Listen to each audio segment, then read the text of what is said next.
Recurring dreams of falling into a volcano was a call from my unconscious to become aware of how long I have been in this state. The latest dream on being consumed by the lava gave more detailed symbols of my survival, washed and purified by the ocean, and the hope that fills me at seeing the sun. This dream happens a year after my breakup with Chris. What Chris did was no different from what my other perfidious lovers did to me in the past. The lies, deceptions, cruelty, and audacity to make me watch their infidelity in graphic porn images with their paramours. I was bewitched by their promising seductions.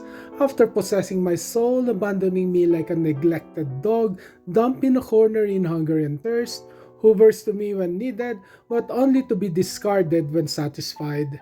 Then I realized all my ex did the same to me.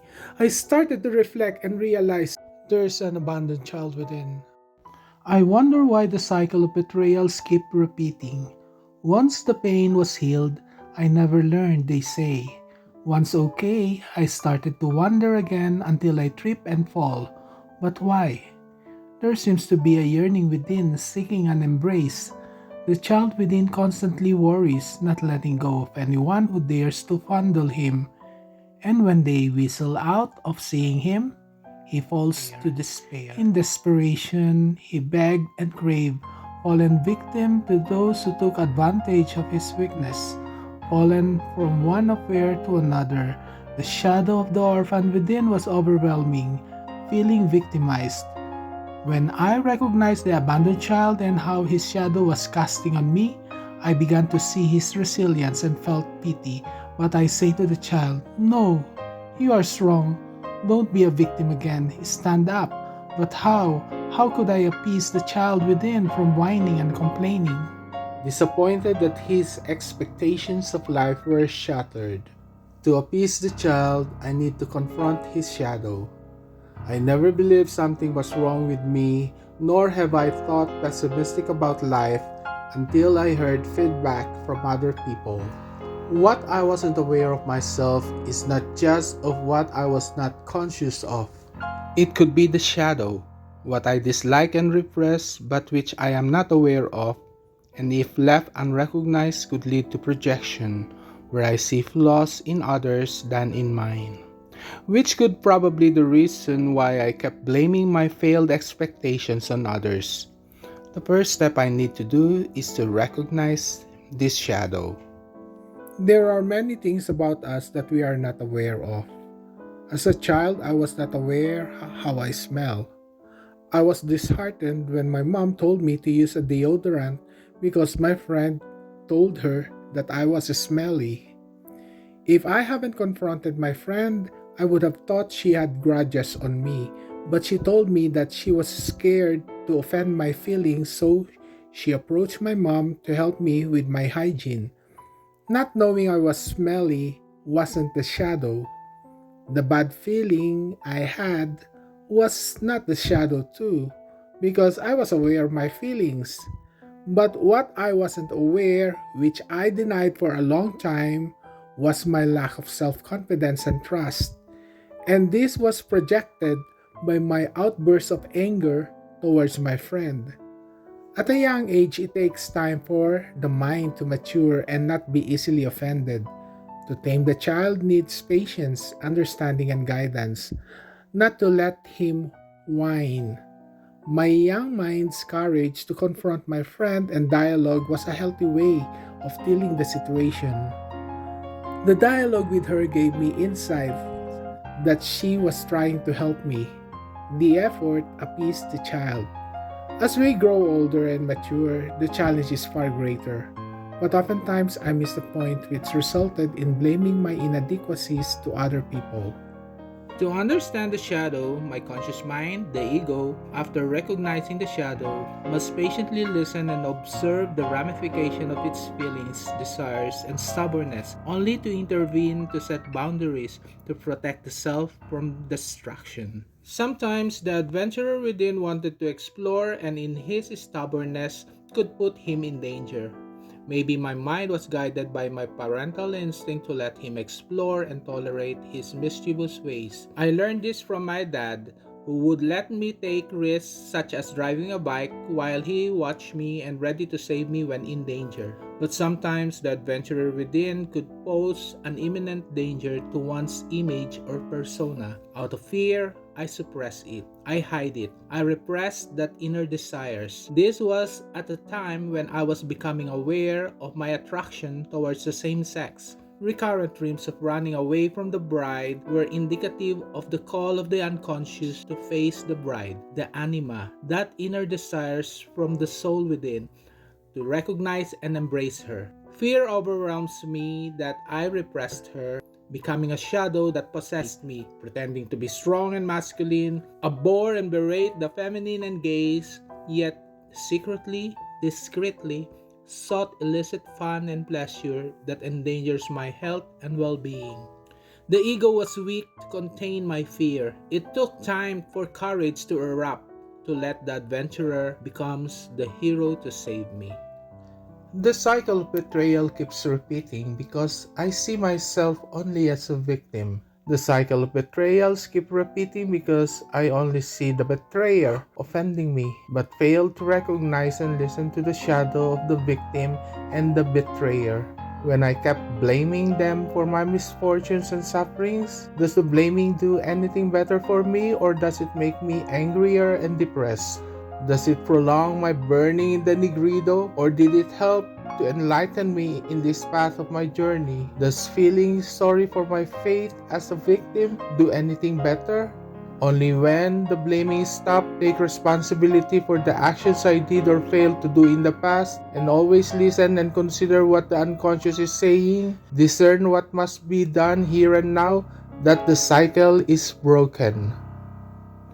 We might think that sublimation could be a mature defense mechanism to channel socially unacceptable inclinations to something socially acceptable and productive. Sometimes this process could be painful. Unconsciously, you might feel some resistance to this mechanism. It would be important to become aware of the shadow, or else it could find expression in what could be socially acceptable manner but detrimental to one's mental health. Repressing my same-sex attraction but at the same time cultivating an intimate friendship with my best friend was an example. Yet, I was not aware of the shadow's restlessness from fear of losing his friendship when people talk about our closeness, which became occasion for our frequent fights and verbal abuses, but which stopped later when we started to talk about our fears of getting exposed and destroy our families. Talking about it helped release the pressures and accept ourselves and each other. Lately, I reflected on what attracted me to him in spite of his closeted and discreet way of handling his same-sex inclinations. I hate being discreet, and that is the shadow. It takes discipline and setting boundaries to protect one's mask or persona. To integrate this shadow, I reflected and listened and creatively integrate that discipline I needed and set boundaries for myself. So what I did was to discipline my desires and find happiness in meeting other men, setting boundaries to limit the friendship that nurtures us to wholeness, consciously aware of my desires, but at the same time, my mind, my ego is in control of the situation without betraying who I am as a gay person. The cooling stage of the latter part of the Nigredo paved the way towards the next stage, which is the Albedo. This is the stage when the mind thought that healing has taken place because the pain is gone. But beware, the numbing feeling could also erase memories of the past in my conscious mind, but the trauma may be stored in the unconscious. This happened to me when I was only concerned of easing the pain but without reflecting on the lessons being taught by the shadow. This is one reason why recurrent dreams happen to bring our conscious mind to awareness of the lessons from that shadow. Christianity observed Lent and Holy Week to remember the shadow, the passion and death of Jesus, so that believers are reminded of the lessons to resurrection. Likewise, Jews commemorate Passover to remember the shadow of their slavery from Egypt and learn the lessons of their redemption. I have been through a lot of falling and crucifixion, but I seems to forget. Lately, I started to mark October 3rd as my liberation from an abusive lover, and on this day put up my hermitage as a symbol of remembrance for the sufferings I experienced. The numinous encounter that helped me embrace that shadow, but in numinous experience find the embrace of the numinous. Rituals help remember the lessons I learned in my encounter with my shadow. Nigredo was really a period of deep suffering and the disintegration of the old self, marked with a deep inner turmoil and anxiety. As the burning extinguishes and cools down, impurities are washed away, and the conscious mind begin to be enlightened. Healing was taking place, but there is a danger of being stuck to numbness and avoidance of pain, seeking to prolong an enjoyment of pleasure and sense of peace. Rituals play a vital role in this healing process. Real understanding of the shadow and the anima awakens the conscious mind, giving meaning and finding purpose to his existence. This is the stage of Citrinitas where one gains spiritual insights. Prayers, rituals, and meditations are spiritual exercises that heal and bring enlightenment, which mark the latter stage of Albedo, paving the way to the stage of Citrinitas, where greater reflections, introspections, and studies are pursued, integrating unconscious insights into consciousness. Sublimation is no longer an excuse to repress inner desires, but a real sublimatio that transcends one's desires. One's purpose in life is becoming clearer. I was almost stuck in the stage of albedo because I was only concerned of healing the pain. In some instances, I was able to make meaning and transcend the sufferings I had. Yet I was easily tempted and got seduced to fall again. But I refused to believe that I never learned, as they say.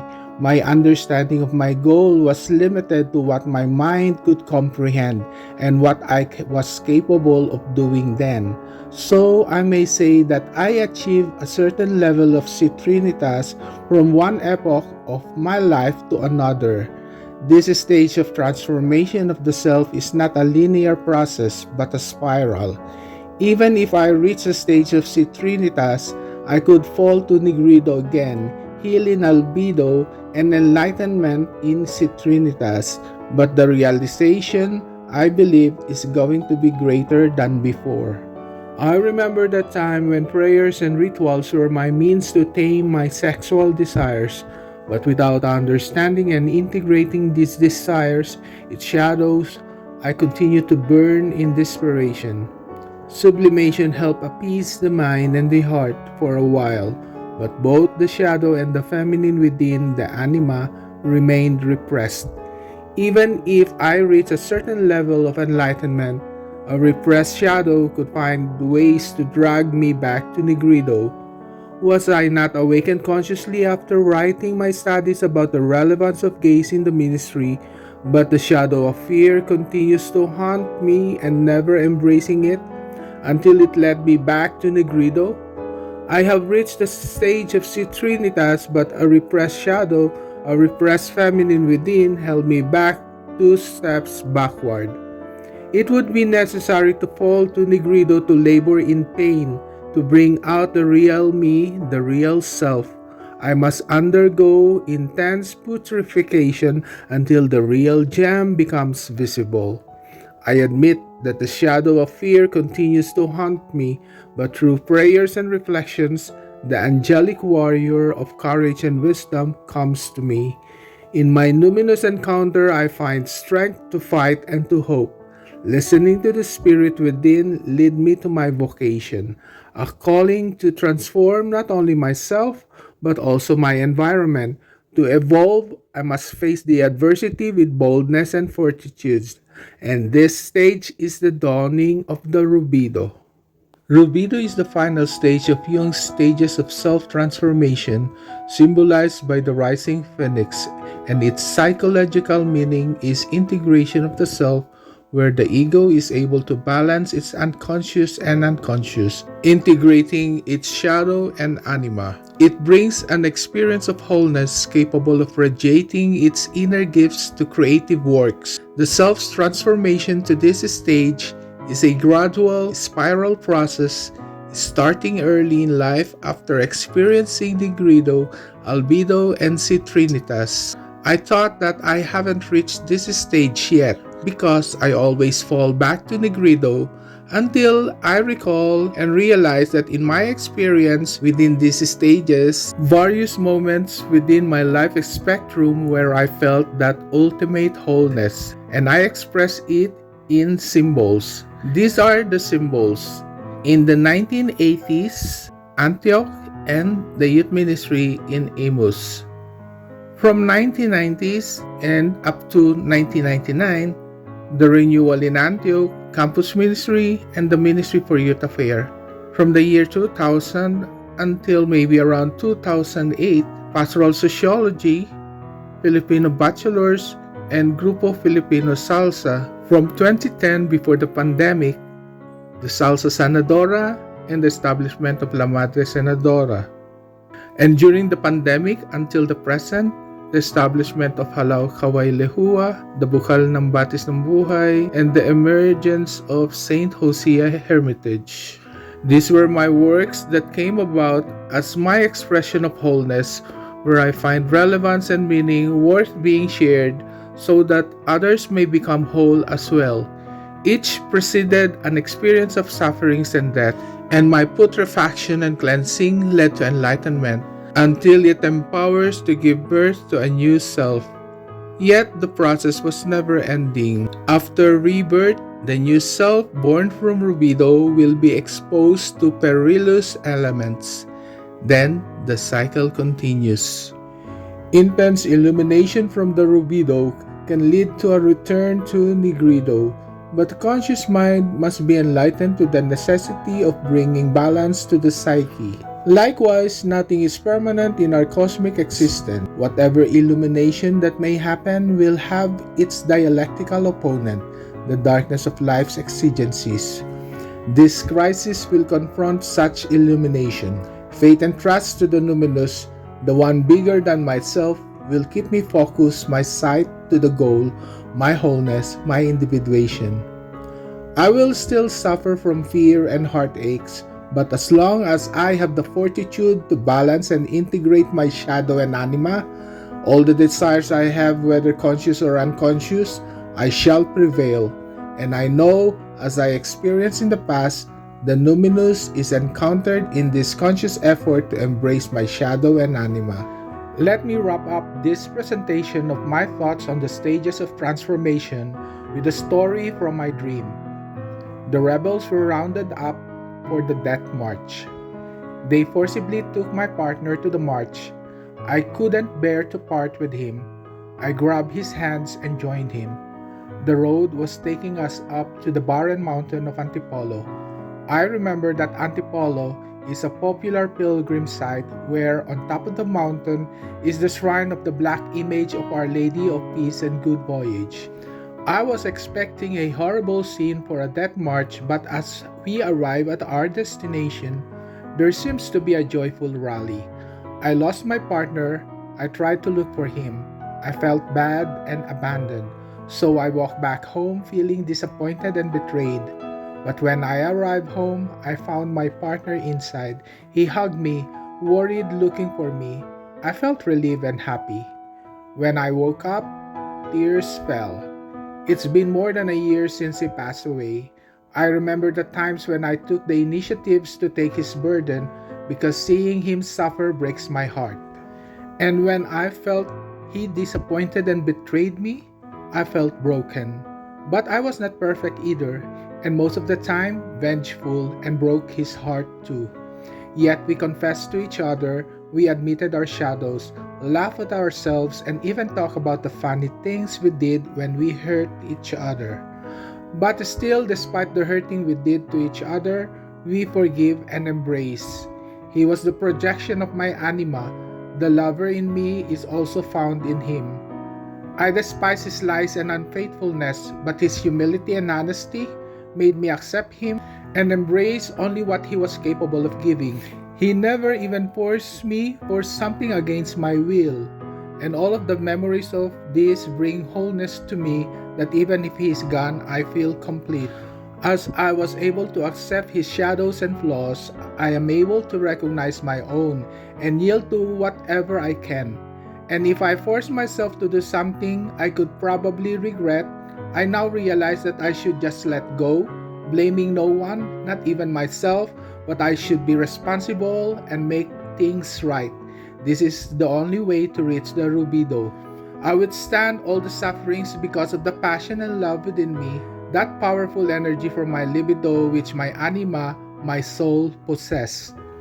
The road of the Death March was a symbol of sufferings, and on top of the mountain, the destination was the shrine of Antipolo. The shrine reminded me of the Black Madonna as the Lady of Peace and Good Voyage. To this image, I once associate my soul, the Mother Anima. This made me realize the gift of love within that withstand the sufferings, and in laughter, I and my partner live, love, and let go, forgiving each other and remain together. The lady is a symbol of peace and good voyage. She reminded me of the turbulent path ahead. She reminded me of the call to continue with my pilgrimage in this life. I shared the same calling as that of Teresa of Avila, John of the Cross, and Teresa of the Little Flower of Jesus, and the martyrs of Compiègne. And that is the call to a union with God. And where else can I find Him but in my wholeness, within myself, embraced within my soul, my anima, my shadow. I had fleeting experiences of momentary encounter with the divine, the numinous, through my family, my partners, and my community. Life goes on, and there's a lot to be looking forward.